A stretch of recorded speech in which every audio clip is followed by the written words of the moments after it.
Alright, here we are back in our parallel RC circuits. And this time we are going to vary frequency down. So we're going to go from 50 kHz to 10 kHz. Now with frequency going down, we are expecting the ohmic values on our capacitors to increase. Remember, a quarter is smaller than a half.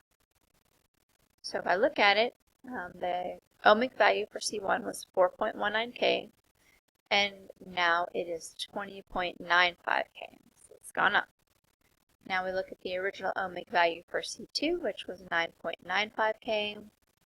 Now it is 49.76K, again increasing.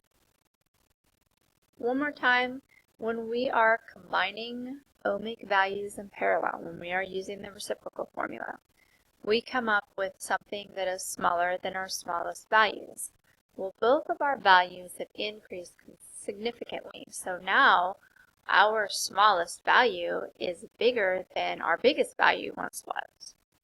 So we are expecting to have something smaller than 20.95K ohms, but it's still going to be much bigger than the original 2.95K ohms. And it is indeed, it's now 14.74K ohms. Now it's a similar theory when we put it into our impedance formula. So originally our ohmic value for our two capacitors was the smallest ohmic value. Now of course it's going to be resistance that will be the smallest ohmic value. So we are expecting our ohmic value, our total ohmic value for the circuit, to be something less than 12K ohms. But still, it will increase considerably from its original 2.86K ohms. And it does indeed go up. It's now 9.24K ohms, smaller than our 12K, but much larger than our original value. Alright, if impedance is going up, current is going to do the opposite, which is go down. So we originally had 20.98 milliamps. Now we have 6.5 milliamps. Alright, now, again for branch 1, the voltage hasn't changed and neither has the resistance. Current is voltage divided by resistance. With none of them changing, we expect the current through our resistor to stay the same.